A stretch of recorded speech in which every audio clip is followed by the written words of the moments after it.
So good afternoon everyone, and it's an absolute pleasure to be here.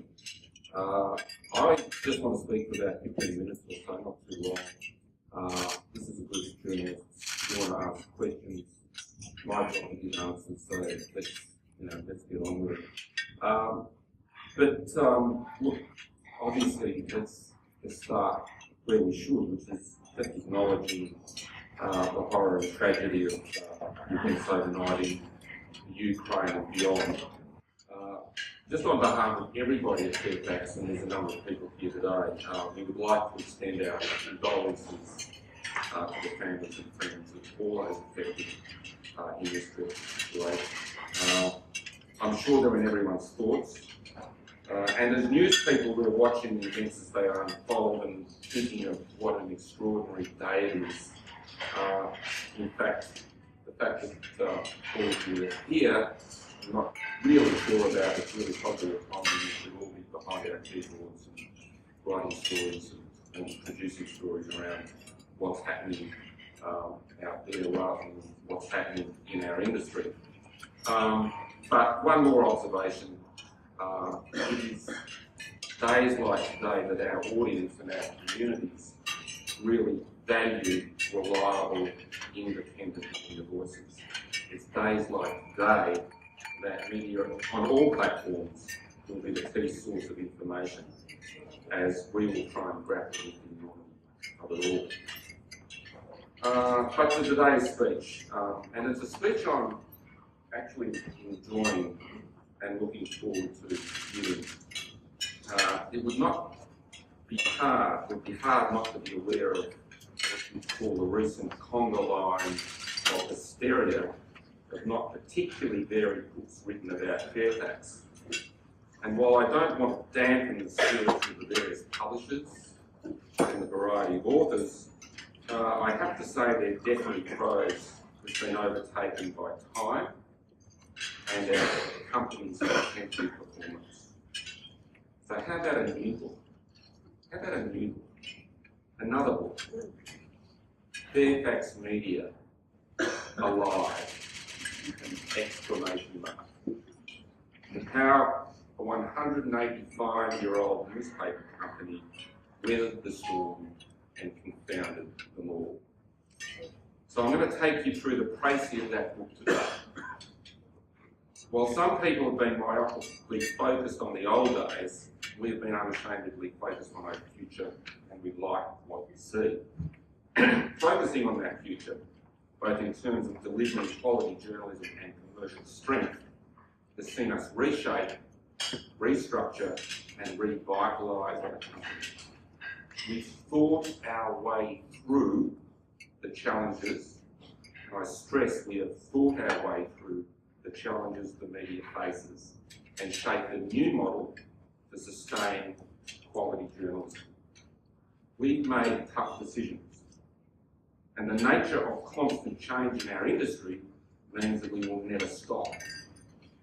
We've created a new Fairfax that hasn't compromised what's at our core: high quality, independent journalism, which we provide across print, digital, radio, the communities we serve. Now, while media companies have made a self-serving art of interpreting the various industry measurement diagnostics, there are a couple of numbers that can't be challenged. Fairfax Media reaches 10.6 million Australians, 14 and over, a month across our publishing mastheads. The Sydney Morning Herald is indisputably the most read masthead in this country. The Age is not too far behind. Underlying that, our publishing earnings are solid. Our share price is up 80% in a year, and key parts of our business, most notably Domain, are growing rapidly. So in my précis of Fairfax Media Alive, I'm going to demonstrate how our business model is well beyond theory, it is working. So proof point one, quality journalism and investigative journalism is alive and well and thriving at Fairfax. People know my mantra: quality journalism is a public good. We deliver that in a commercial model, but it is a public good. Fairfax journalists ask the questions people don't want to ask and are not always popular in what they pursue, but we're not in it as a popularity contest. Great journalism makes communities stronger, more civil, more open, and more transparency makes our society the sort of place we all want to live in. The Age here in Melbourne, reigning newspaper of the year, is true to that mission. In the past 12 months alone, 5 Walkley Awards, 6 Quills, Carolyn Wilson winning the Graham Perkin Award. The Age's journalism is powerful. The Age's investigative journalists continue to set the national agenda. Their work led directly to the state parliamentary inquiry into institutional child abuse, triggering the current Royal Commission.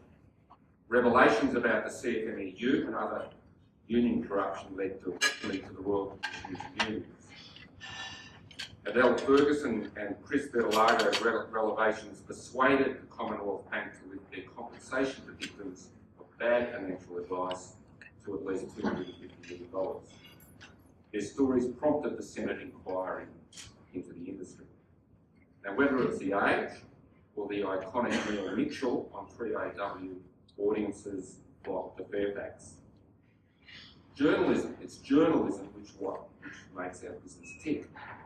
Our ability to accumulate the huge audience we have is utterly dependent upon our ability to do that at scale, at large scale. We don't put 5 journalists into the field, we don't put 10 journalists into the field. Every day, we put thousands of reporters into the community. In the major metropolitan centres and in 200 publications across regional and rural Australia.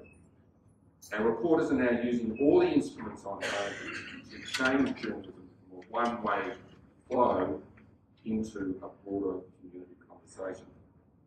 Social media enables us to create this national conversation, which can involve crowdsourcing information, enabling our audience to become fully engaged in the delivery of news and information themselves. This is our virtual circle. And while we would all love to have an open checkbook, we have to and do deliver our journalism within a new functional and sustainable commercial model. Which brings me to proof point 2. We have adjusted to this new commercial reality. As we know, disruptive digital forces have snuffed out the model that many of us grew up with. The rise of pure play online classified operators, Google taking a big chunk of the display ad market into search, and the proliferation of smart devices has changed the media world forever. The abrupt structural change that triggered the collapse in print advertising revenue is an ongoing reality in the world, including Australia. The data shows the UK and the US being hit by this print revenue fall as early as 2004. And for a variety of reasons, it only started really hammering Australia some years later. And none of us should kid ourselves that it has stopped yet. Having seen the devastation offshore, we knew there was no time to waste, and we began out what some people saw as radical and what we knew was necessary reshaping of the business in 2010. And was not a second too soon. We were criticised at the time for being too upfront and honest with our employees. Well, I've never been happy with one person losing their job, but I will not apologise for giving people a fair and honest warning of what had to occur. And our new model has never been just about cutting costs, although clearly that has been part of it. It has also been about 1, stabilising revenues, 2, building new adjacent revenues, and 3, building new businesses. As part of the new Fairfax, newsmaking has included stabilising our publishing business, reorganising our newsrooms to be genuinely digital first, significantly reducing costs, and absolutely outsourcing parts of the business where appropriate. We've completely dismantled the legacy-based, vertically integrated structure and become a leaner, more agile organisation from editorial production, advertising sales, and contact centres. Revenue used to be just advertising revenue and cover price income. It has now evolved into digital subscriptions, marketing services, property services, and much more. Now, we've been profoundly successful with increasing digital subscriptions. Since introducing them for The Age and the Sydney Morning Herald a year ago, we've signed up around 130,000 high-yielding digital subscribers as at our last market update in May. In addition, 100,000 existing print subscribers have activated their digital access. We run on a 24/7 digital first basis, where the production of a physical newspaper is an important but just part of the process. And talking about our newspapers, and I'm going to be explicit here, the metros are increasing their profitability. They provide strong cash flows. I've said repeatedly, Fairfax is committed to producing profitable newspapers. They are more profitable now than when I first said that a number of years ago. So how have we done this? Well, we've improved their profitability by smarter production methods, increasing their circulation yield. We've increased the price of the papers 50% in 2 years. We've reduced the production of them, the unprofitable reduction of them, deliberately by 30%. And while doing that, we've continued to perform well in readership and revenue market share. One example of the massive changes we've made is that we've got out of $600 million of oversized capital investment in Tullamarine and Chullora. These were plants built to produce 450-page pages in the Sydney Morning Herald with print classifieds. They were no longer relevant. Those papers aren't that big anymore. So we've reduced that, gone out of $600 million and replaced it with $40 million of incremental revenue in Ballarat and in our North Richmond plant. This has saved us $45 million in print costs each year. Now, Fairfax is not just about newspapers. We have a national news, talk, sport, radio network, on which 3AW is the shining star. We're investing for the future. We believe that shaping the conversation in our communities through news and talk is a better place to be than in music, which has been massively disrupted by new streaming technologies. And this morning, the power of 3AW, the power of radio shows, as it led the conversation, as it brought together the information and also reflected the concerns immediately of the community around what has occurred in the Ukraine and the Middle East in the last 24 hours. So powerful. We're committed to radio, absolutely committed to radio. We're committed to getting it right. Change doesn't happen overnight, but absolutely we're here for the long haul. Now, before I want to get on to my next proof point, I would like to take a moment to talk about our people. Yes, there's been change. Yes, a lot of people have left their jobs. But don't doubt that our strategy is directed at the core of what we do, our journalism. It's a little known fact that reporters have left Fairfax at half the rate of everybody else in the country. The brunt of the change has been borne by people in management and people in the support services underpinning our journalism. The focus has been around maintaining as many reporters in the field at scale as has been humanly possible. And don't think that Fairfax is just an outward movement, because we've developed new areas in the company to invest in and to make money that sustains our journalism. We've employed 1,000 new people in Fairfax in just the past year in a mix of replacement and new roles. And really quite frankly, an influx of new people and some generational change has been good for Fairfax, as it is for all organisations. Young people are being given the opportunity to take on the responsibilities that were available to me and my generation when we started in the media many years ago. Now, I don't have to tell you that journalism as a career is alive and well. Hundreds of talented, highly qualified young people compete for the trainee journalist positions we continue to keep open at the Age, the Sydney Morning Herald, the Australian Financial Review, and all our other publications around the country. There's incredible energy, there's incredible passion, a huge desire to be part of what we do. That has never changed, and there's absolutely no sign of it changing one bit. Which brings me to proof point 3, and there's only 4 of these, so not far to go. While we're transforming our old newspaper business into a multi-platform media organisation, we've also been growing new businesses which are heavily aligned with the core of what we do. Property services, marketing services, data services, events. This involves taking a 360-degree view of clients' needs. It's not only advertising that clients want from us now. It's a full suite of marketing services that goes way beyond the notion of providing mere advertising, just advertising.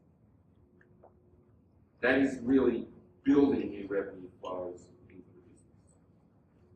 Also look at the success of Domain. We said in May that the EBITDA growth, which is fundamentally the profit growth of that business, was up 33% year on year. Right, we've just bought All Homes in Canberra, which is the #1 provider in that market. Earlier in the year, we bought Property Data Solutions. I won't go into too much detail about the future of Domain, but we're incredibly confident of that future. And all I can say is watch this space. And Fairfax is not in just a strong position to build off its core, but also to invest in the future, which brings me to proof point 4. Balance sheet strength gives us optionality and flexibility. Fairfax, a couple of years ago, had in excess of $1 billion in debt. We have not only no debt now, we have $100 million in debt. This gives us the capacity to invest in and, if necessary, borrow what we need to grow. Education, travel, health, lifestyle are all areas which we can and will invest in if it makes sense. Leveraging that audience, leveraging that marketing inventory and that power to build new businesses, to sustain what we do. The point I'm making is that our ability to successfully restructure and to invest in the future gives us the ability to underpin quality journalism into the future. Now it's different. It's a different business model to what it was 10 years ago. It's certainly different to what it was 20 years ago. But who said, where is the rule book? Because I couldn't find it. Where was the rule book that said that journalism had to be sustained via classified advertising? There's no rule book. What you have to do in a media business is look more broadly and think way beyond the way we had to think in the past. When frankly, given the fact that we had oligopolistic monopoly profits, we didn't have to think where the revenue was coming from. But now we do. And that's when I say we've fought our way through these issues. Restructure the business, got the legacy costs where they needed to be, with the reality of the environment that we're in. Look at how we can make revenue in different ways from the core business and get ourselves into the position that we can invest in the future in other businesses. It's just a different way of delivering what we're here to do. So what I'm saying is really simply, this is a contemporary business model underpinning contemporary journalism. Journalism in 2014, not journalism in 2004, 1994, 1984, 1974, 2014. So, in simple terms, our ongoing strength comes down to our ability to add value to our audience, to use the enormous audience with the enormous credibility we bring to that audience to do and run our business in different ways. We've got trusted brands.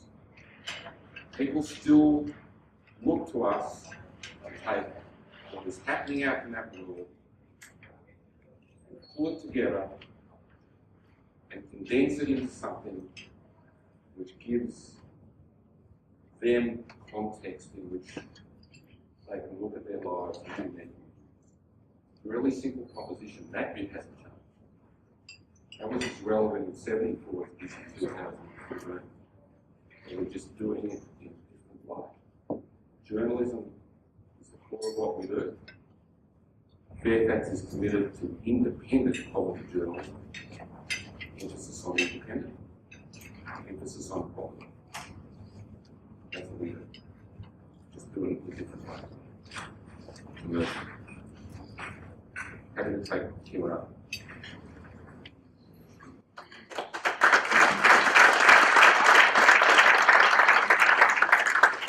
Thank you very much, Greg, for a great speech. I'm sure in a room brimming with journalists and media types, there are lots of questions. If you can just say your name and if you're from an organisation, the organisation you're from, before asking the question.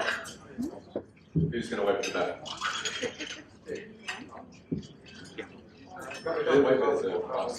Another question. Just take a mic and start. I agree. Just a positive suggestion, and that is one thing that I think everyone in this room congratulate Fairfax over the years for supporting. I think the Age in particular has had the best cartoons for a very long time, and I'm just making a suggestion that with the fine building down the road, that it was possible for Fairfax to look at in that building perhaps establishing a public gallery involving those fantastic cartoonists. You know, I don't have the name of what I'm doing. Trying to go through very many of them. I know that the Wheeler Centre does indicate that, but my feeling is that there's been such a fantastic group of cartoonists that I think in the washover, people tend to take it for granted.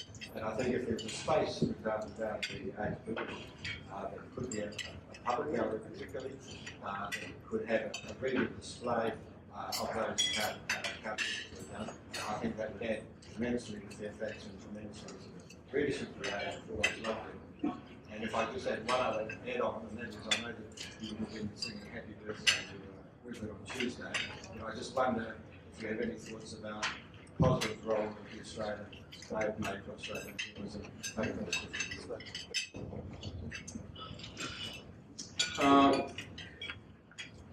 Thinking about all those cartoons that we couldn't publish, whether that would be worth showing.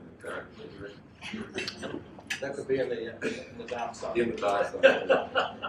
No, look, he's absolutely right. We've got a gallery space on that upper ground level in Media House, and there's art. Actually, you know, you hit us on a point where we're actually considering what we should do with that space. And, you know, there's a range of different options available. But what we do want to do is open it out and engage the community much more effectively in that space. Look, you know, in terms of the Australian contribution, I think the Australian has made its contribution, like all newspapers. We make positive and negative contributions. I certainly was in the 70s when I was getting into journalism. It was a place which I read and respected. So of course, you know, someone who wants to invest in the media, create jobs in the media, deliver journalism to our community, I greatly respect.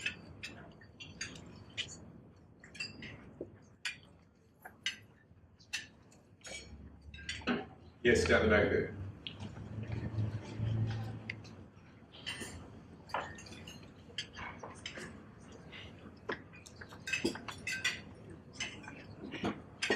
Hi, it's Sarah Daker from the Australian newspaper. Thank you for your kind words.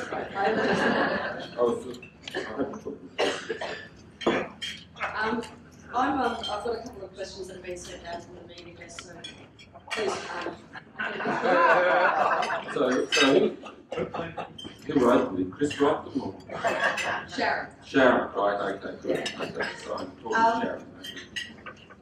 Look, this week, Simon Murray from Alan Gray was saying that Fairfax could be at the end of its life cycle and speculated that a breakup of the company was possible and that one of the papers might close and move to digital. Can you respond to those comments? Well, I'm not sure what Simone actually did say. I saw what was reported. Look, Simone has been a long-standing and a very successful investor in Fairfax. He at one stage was had a shareholding in the teens, and as I said, our share price has gone up 80%, and Simone's organisation has done well with that. So I congratulate him for his foresight in investing in Fairfax. I made a really simple point, and I can repeat it here. Our mastheads are more profitable now than they were a year ago and 2 years before that, because we've made enormous changes. We've built a new structure. We've built a new commercial structure around our organisation and around our metros, and they are in a very strong, sustainable position. Are you able to provide a commitment that the Age newspaper, for example, will be running 7 days a week in 5 years' time? Look, I'm just making a really simple point, and we have sustainable, strong products in the foreseeable future. They are improving their position in the market. As I said, the Sydney Morning Herald is the most widely read publication in this country, not followed not far by the Age. Now, when I was I entered journalism, the most widely read publication in the country was the Sun and the Herald. Now it's the Sydney Morning Herald. But I think the audience is voting with its eyes and voting with its engagement. It is choosing our mastheads. We have very large, very high quality audience, and it is going to sustain their mastheads well into the future. Is that an actual commitment, though? Is that a commitment? Yeah, it's an absolute commitment that we're going to sustain our mastheads well into the future. Through the Bain and Co report, which has been published previously as well, there was plans to replace 75% of experienced journalists through natural attrition with cadets. Can you just take us through the rationale behind that and how not retaining some of your best reporters might limit those trainees in their development? Well, the interesting thing about when you go through, when you look at a newspaper company, and a few years ago you were looking at a newspaper company and say, well, clearly print revenues are going down. It doesn't. It's across the world. It's not just Australia, and it's not just us in Australia. What do you do to deal with that? Now, as I said, newspaper companies, because they had such, frankly, easy money, they were in virtually monopoly positions in some markets. The revenue looked after itself. When it didn't look after itself, what you do is you go through and you look at absolutely every option. Absolutely every option. And that's your job. I mean, my job as CEO of Fairfax is not to look at what's happening tomorrow or next week. It's to look 3, 5 years, 10 years down the track and make sure that we're managing for what is clearly going to be a different and uncertain future. And you put everything on the table. You have to put everything on the table. You wouldn't be doing your job if you didn't put everything on the table. And you don't pick the most radical, you pick the most sensible. So what might be written down as an option is not what you do. You make the option, you make the call around what is sensible, and that is what we make. That's the call that we make. But I tell you what, I want an organisation, and I want people working in an organisation that throw it all on the table. I want an organisation that doesn't hide behind hope that it might get better in the future. What people at Fairfax want is leadership who are managing for an uncertain future and putting everything out there and then making, within the context of all the options available, making the really smart calls, and I think that's what we've done. Actually, while we bring the mic around, that actually makes me quite happy. It means Sherry won't be slapping the ABC in her diary on Monday. You said at the time of your 3-year anniversary in the job, back in April, March, I think it was, that you were 70% of the way through the restructuring process in Fairfax. How much more to go? How many more jobs to go? How many more journalist jobs to go as part of that restructuring process? What I make the point is change never stops in the media. It's never stopped since I started in the 70s. It's accelerated, obviously, when the internet came in and really started biting in the mid-90s, changed all of our works forever. And as the internet becomes the dominant media delivery system, it will change considerably. I mean, Newtran it has an incredible transaction capability. So therefore, we're changing in that context. But I made a couple of points, and they're really important. First is that we've hired 1,000 people as well. We replace people. People come in and deliver new roles. The notion of creating an audience is not just about writing a story and putting it on paper. Right? It's creating an audience through different mechanisms which are relevant to a digital world. So we're getting those sorts of people in who can help us do that and deliver that. So it's going to be a different mix of people. Some people will go, some jobs will go, new jobs will be created. It's a dynamic, it's an organism, it's life. And the point that it's important to understand about Fairfax is that we embrace that. We don't hide from that. And it's making the organisation an incredible place to work. Not hidebound by the past. You celebrate the past and the traditions that you've got, and you make a new future with that base. And it's great that it's brilliant that we come out of an environment where our publications are 180, 160 years old. It provides us with a responsibility for communities, which we take that very seriously. But we're going to deliver our journalism in the manner that our audiences want, that makes us relevant. So the focus has to be, because as I said, we deliver a public good within a commercial model, our focus has to be to make sure that that commercial model works as well as it possibly can.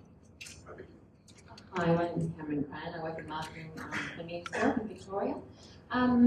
Obviously, me and my team are constantly scanning content in all publications, websites, print, what have you. And it's really just an observation, and my question to you is, after the debate and Clay verdict the other day, we were somewhat surprised to not see very much coverage in the Age at all in print, obviously lots digitally. And I guess my question to you, do you think that was, what was behind that decision, and do you think it was the right one? I don't want to comment on individual stories and choices. I just want to make the point that we give editors absolute independence to make their calls about what should and shouldn't be in their publications. I was in Brisbane a week or so ago. The place was in an absolute frenzy about that story. Completely dominated by that story. Sydney, where I spent a lot of time during the week, they were a bit interested. In Melbourne, they were a bit interested. So I think what editors do, and they should do, is that they make choices around the relevance of the story to the communities that they report in. And so if there are other issues that are important to the people sitting or people know, the editors of that publication should reflect that. It's just a really simple point. Greg, Mike Osborne from AAT.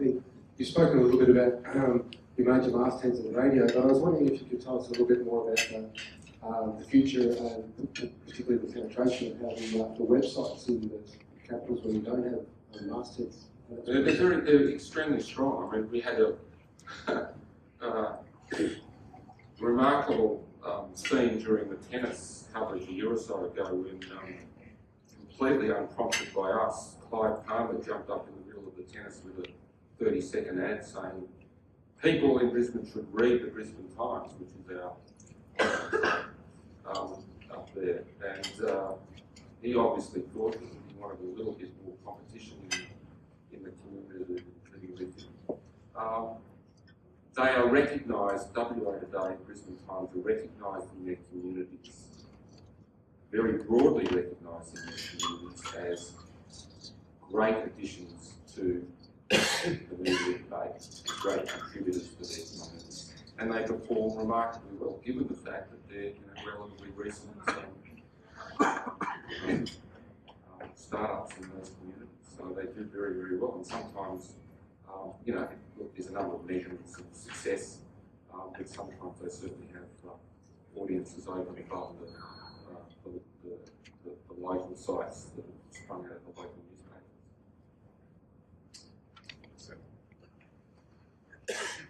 Ken Davis from the Clifton Group. Firstly, Greg, thank you for giving your time to the humble Melbourne Press Club. I didn't notice the humble. He'll be here soon. Shane's got a husband for this, but cross-pollination between the Age and the and 3AW, I don't think, from a listener and a reader, you do enough. Why don't we have more of Caroline Wilson in the Age and on AW in the morning, pumping out the stories in the Age? Why don't we have more, Age commentators going on to 3AW? It seems that there's another organisation that'd be. Well, I mean, Caroline does appear very often on 3AW. There's no doubt about that. I think it's a fair point. What happened is that Fairfax brought in 3AW with a stable number of years ago, and I think they were kept relatively separate. There wasn't a great attempt at integration. In terms of the new management that was put in across the radio group a year or two ago, there has been a lot of effort at greater integration. But what you absolutely have to do is to make sure that, be it a radio station or a masthead, they're serving their communities as effectively as they possibly can. And the media is, the notion of everybody doing everything for everybody is no longer the case. The Age has a particular audience that it serves pretty well. 3AW has. There is some overlap, but not complete overlap. And so therefore the head of 3AW needs to make the right calls for his audience, and so does the editor of the Age. But to your point, there were areas of overlap that we've dealt with and are continuing to deal with, so that we can maximise the leverage of those assets. Okay. Thanks, Michael. David Pollock from Mid-Relson. Greg, thanks for your words today. And congratulations on your restraint for not asking whether a certain media publication might be in 5 years' time. The question I had was in relation to some of the controversy that's been going around recently about some media organisations have taken what I describe as a proprietorial position in opposition to the ABC as a concept. I wonder, does Fairfax have a corporate view about the existence of the ABC and its role? Well, look, I mean, the ABC is part of the Australian landscape. I mean, it's been there for many years. It's going to continue to be there for many years. And it serves its communities exceptionally well. So I believe that you operate within the environment that you operate in, and that you don't focus all your attention on perceived opponents. What you do is you actually get on in serving the audiences that you focus on as best as you possibly can. That's what we do. We're not obsessed with anybody else. What we're obsessed with are the audiences that come to us to get served independent journalism. That's what we obsess about. We obsess about our customer. We obsess about our audience. And we believe that is the healthy approach to modern media. I like your questions, Dave. Madeline. Oh, hi. Madeline Hickman from the Age Morning Herald. I just wanted to read out a tweet from Rupert Murdoch 15 minutes ago to get your view on it. It said, just had an exciting week in Australia with great team digging company out of many holes. Also met great group of young investors. Do you know what he's talking about, those holes? No, I was going to ask Sarah up there, what holes was he talking about? Don't know. Oh, I think that's your job to find out, Mel.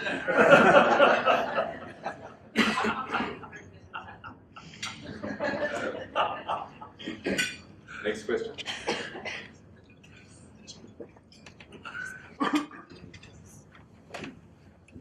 Jim Clark. Hi, Jim.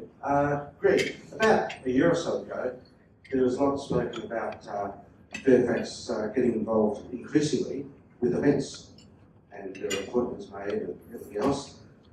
What's happening in that area? How's it going? It's going exceptionally well. Events is, people ask why events. Events is, we're a media company, we're a communications company. Events is face-to-face communication. It's not one person removed communication. It's not virtual communication, it's face-to-face. It's absolutely within the strategy requirements of any media company, and we've always had events. The Financial Review has had journalists that business people have wanted to meet, hear from, and so we've created those events. There's always been events and participatory events that we've created as part of sponsorship arrangements with the community, and the City of Surf is one of those. And so what happens in organisations is, organically, you start building businesses off the core that go beyond just aberration. They go to part of what you do. So we found all over the place that there was about $30 million worth of revenue with events being run all over the place. Now, so we just decided, well, $30 million is a business. So you pull it together and you focus it and you get leadership around that. So what we did is we created our events business, and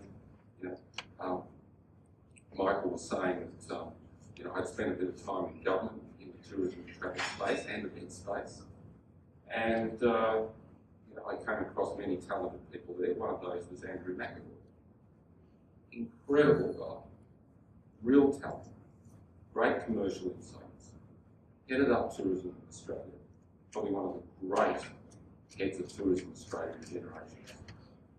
And he's come into our organisation and he's taken that and run with it. And he's expanded our Good Food Month from Sydney and Melbourne nationally.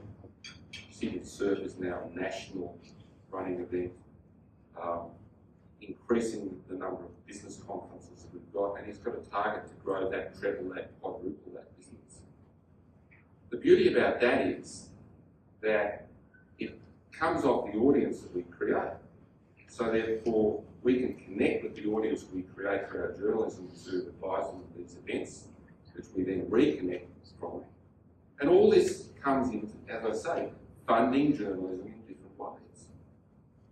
Because you actually have to think, here's this audience, we only ever took cover price from the audience and offered them up to advertisers. How can we do it in a different way?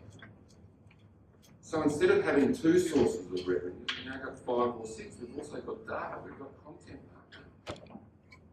Different ways of of making money about the way we do things. That's what's exciting. So people are coming in to Fairfax to do this in a different way. And they're finding an organisation that is embracing them. We're genuinely lean and agile. I mean, as I say, a lot of people have left, but that's provided a lot of opportunities internally for people to rise to the occasion and take on more responsibility and run with it. So it's going well.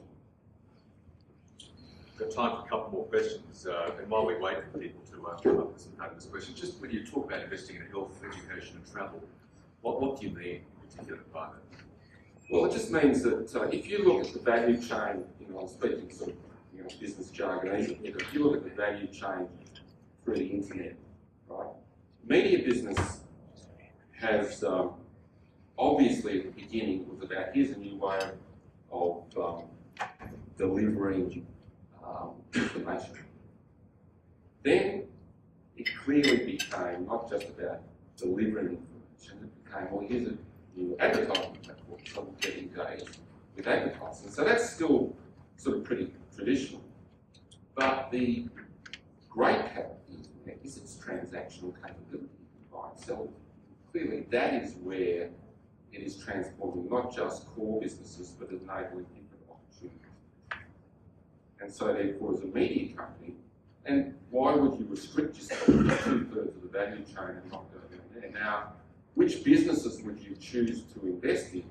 You choose to invest in areas where you've got content, right? And it might be sort of hard news journalism, but it might be lifestyle content, it might be other types of journalism that audiences come to you and you have expertise and capability and you can translate that audience and help build these businesses, as well as providing marketing inventory that gives you a competitive advantage in those areas. But you choose the ones where you have capability. So the evolving strategy and this sort of view of a media business is not something that should ever just be constrained by the past. You actually have to, as you're developing the strategy for a media business, open yourself out to these areas. And you can see already, Domain, which is an online real estate listings business, as well as providing other property services, is something that we're expanding. It's into inventory control for real estate.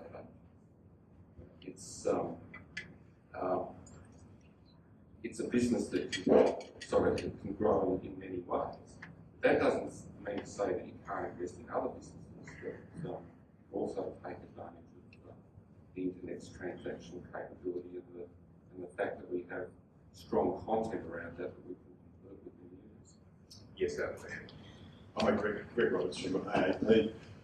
Just with the printed editions of the newspapers, the circulation was significantly declining for a few years. I'm just wondering how you see that panning out in the future, whether it will level out, whether it will make a comeback, and does it matter with online? I mean, I remember before I left Fairfax in 2003, I was doing a lot of work around this because there was a lot of debate at the time around whether or not we should provide sectional readership data. And so I went back and did a bit of work. It was very interesting. I mean, newspaper circulation peaked per capita in this country in 1949. Okay. It peaked in absolute terms in about 1978.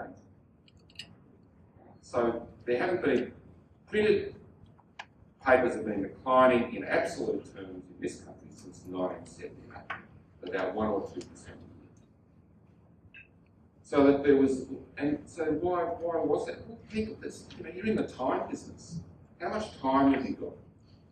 So with all these other elements of life and all the greatest complexity of life, people make different choices about their time. So if you want to do reading newspapers, then came the internet. And the internet provided different ways and quite efficient ways of not reading the newspaper, but still getting information. So that occurred. And again, that cycle's there. So if you look at the Sydney Morning Herald and the Age, about 65% of its audience is through digital means. If that is where the audience is, that is what we're going to deliver to. So this notion of print and digital to me is sort of, it's one of those issues that while I can see while people are interested in it, the point about how you manage a business for the future is that you make sure that you put everything in context. If you've got a print audience, you do your best to hold that and hold the revenue within that. But you also absolutely make sure that you look at your digital audience. Now there's really one really important point, and this is the thing that we did at Fairfax and we led at Fairfax. It was quite apparent that the industry had been producing too many papers and it was losing money on the papers it was producing because it had this notion that it had to hit certain circulation rates and that it was corporate pride, which meant that the Herald had to sell this and the Age had to sell that. I said, well, look, what we want, and the advertisers didn't believe it. What they wanted was people who read the paper.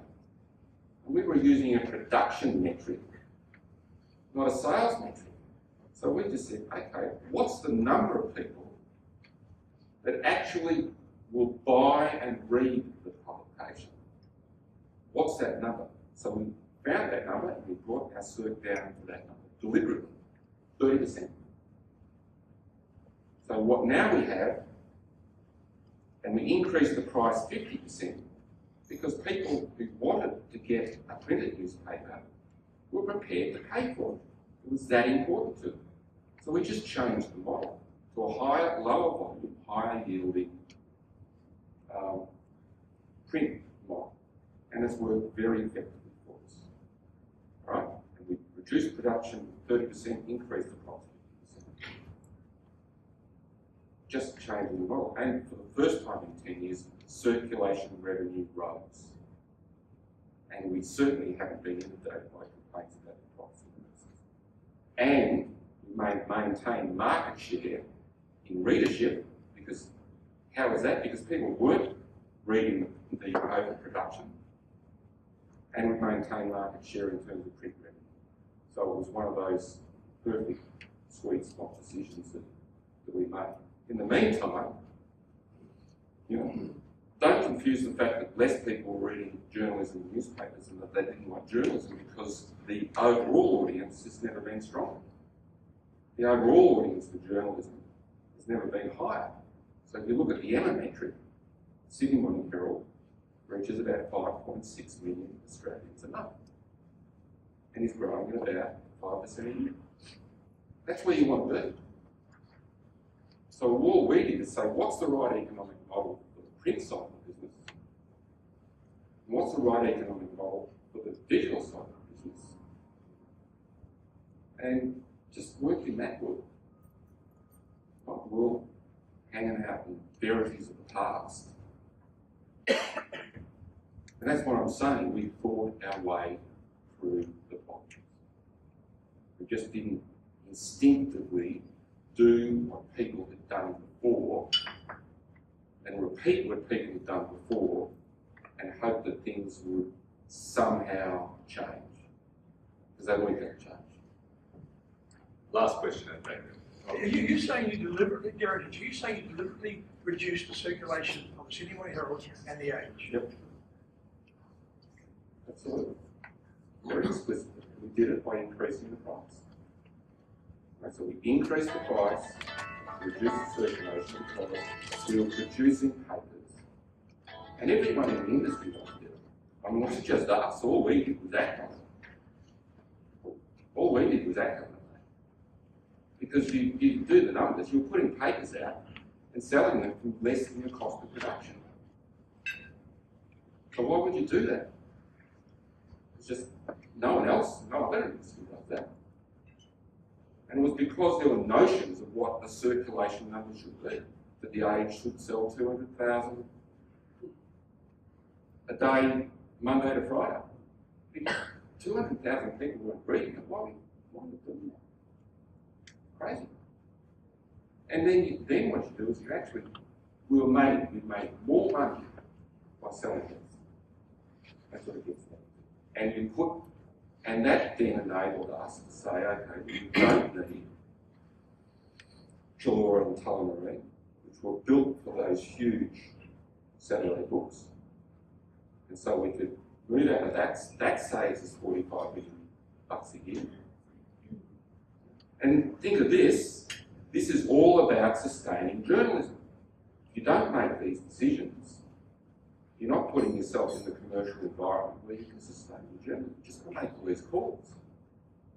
Then you make a call about, we've got 52 call centres around the country. You have to consolidate that.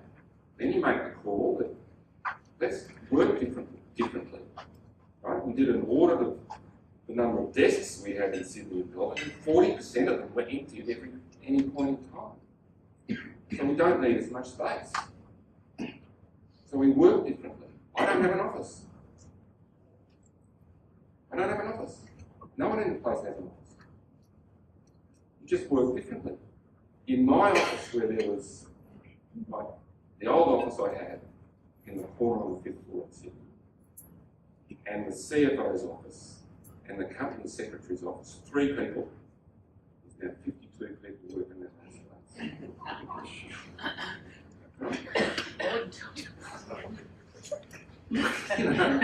You just think that these companies make lots of costs. Oh, we need this, we need that, we need that, we need that. You need what you need. Right? So if you're serious about making calls about sustaining journalism, make the call. Step off the ledge. Hi, Greg. My name's Miriam. I'm a reporter from Crikey. I was hoping to ask you about photography at Fairfax. So recently, the photography division... Hold the microphone up close. Sorry. So recently, the photography division was, there were plans to reduce it quite significantly. I wanted to ask you how Fairfax is going to put out attractive newspapers with far less original photography. Well, we are. I mean, this decision has come and gone. We're putting out terrific publications. Look, we've always outsourced, or for many years outsourced photography. Most of the sports photography on the weekend was done by Getty for many years. So it is not as if this was an unprecedented action. And like we've done on the production side, many parts of the logistics, we outsource that. Our view is that the reader, the viewer wants the information, wants the journalism, and that the environment that we live in, we have to produce that as efficiently as possible, so that we can put as many reporters in the field as possible. That's a priority. Really simple. And we're doing it. And so you make decisions which are counterintuitive. Oh, they haven't done that in the past, so you can't do it. I remember at Fin Review, we did a redesign. We didn't have lines between the stories. I've got a delegation of subs saying, you can't do it. Well, we did it. The world went on. People got the stories. I mean, it's not about, it's just that, as I said, there's no rule book. The rule book is, look at the situation you're confronting and make the decisions relevant to that. Do the best you can, get the best advice you can, put all the options on the table, and then be prepared to make the decisions around it. And don't shy from that. That's where we're going to wrap it up. Greg, thank you so much for the speech and telling us about the path ahead for Fairfax. I hope you enjoyed the time's robust questioning from your competitors. Ladies and gentlemen, please thank Greg Hywood.